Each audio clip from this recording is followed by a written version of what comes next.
Hello. Today we're making Starfields in Blender. This is literally the easiest thing you can make. I have a couple methods to show.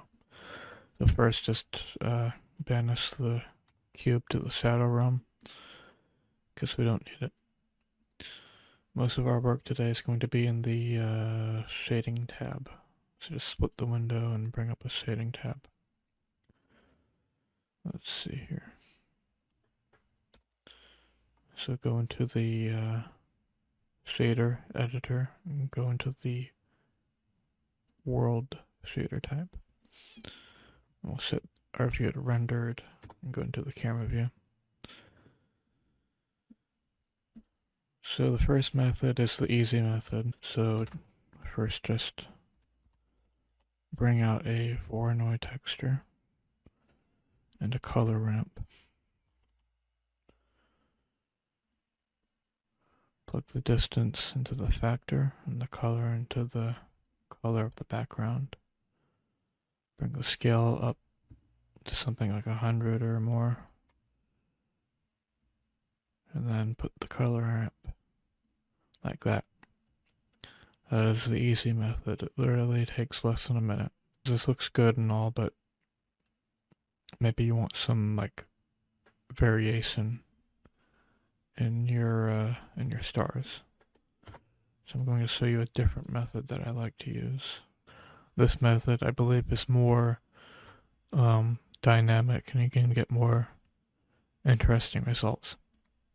So first off, we're going to add 3 different noise type nodes. So the first one is a noise texture. Put this at the top. And then we're going to bring out 2 Voronoi textures. And just duplicate this one. So I'm just going to add all these nodes and then we'll connect them all together. Add a hue, saturation, value node. Put that right there. And we're going to add 2 mixed color nodes. Put one here and one right over here. And then finally bring out a color ramp node and put that right here. So first I'm gonna mess with some of these settings first so everything looks good right off the bat. Once we connect these all together, I'm just gonna set the scale of this noise texture to something like 50 for now. And I'm gonna set the scale of this Voronoi, the top one, to like 100, 150 or so. I'll do 150. And then I'll set the scale of this bottom texture for like 10. For this first mixed color node, I'm going to set the blend mode to soft light. And for this one, I'm going to set the blend mode to linear light. And for the color ramp, I'm going to set the black value to like right around here, and then the white value to right around here. And now we can start connecting these all together.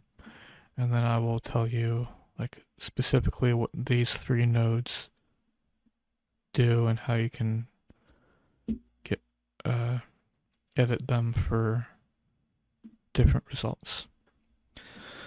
So first, we're going to connect the color of this noise texture to the color here. And then we're going to connect that up to the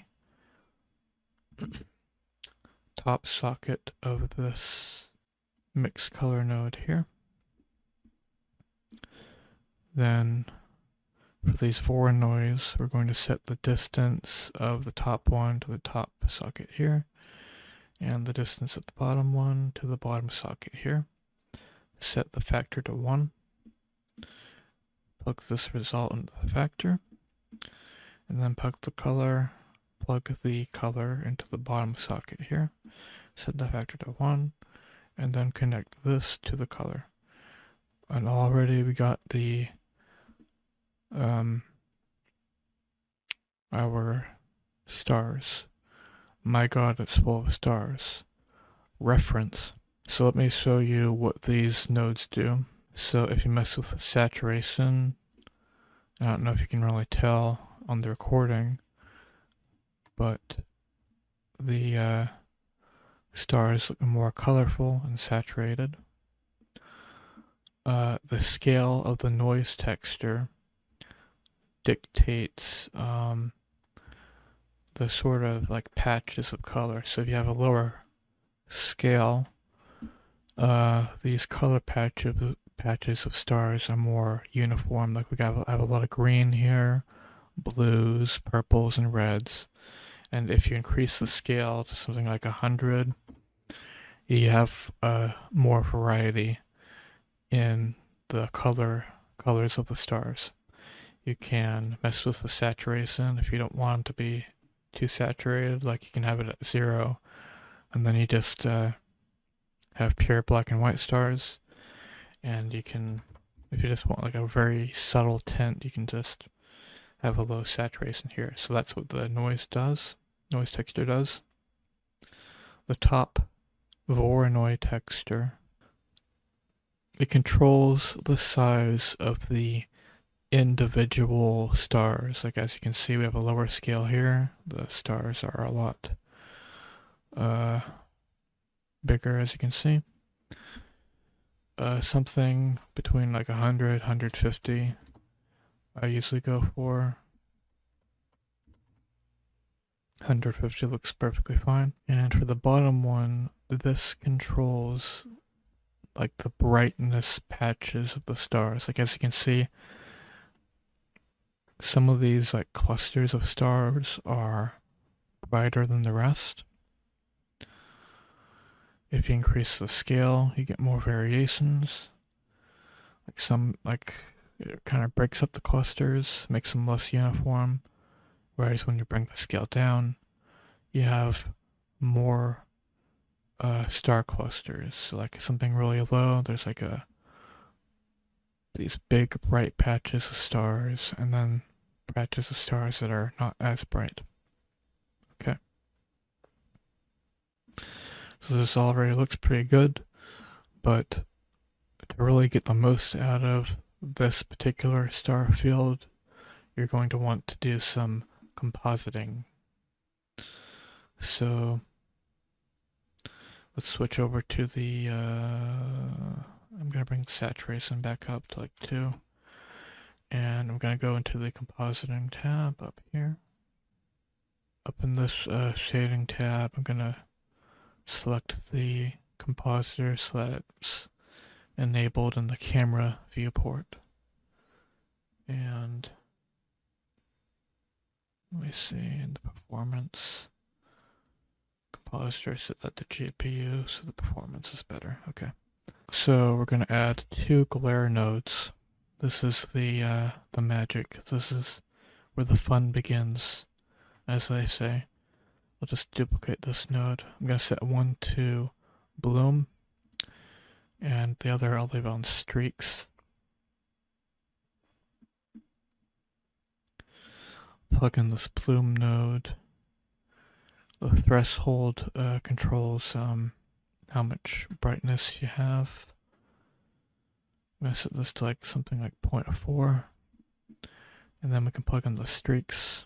And as you can see, the streaks only affect like a certain portion of the image. It only affects like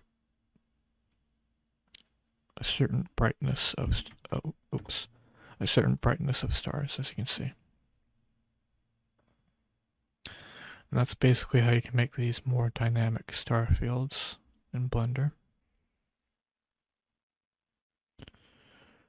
If you break up the star cluster brightness, you have these more dynamic stars, as you can see. And there you go. Now you have your star fields in Blender. Now all you have to do is add in a planet and a spaceship, and there you go. Thank you for watching.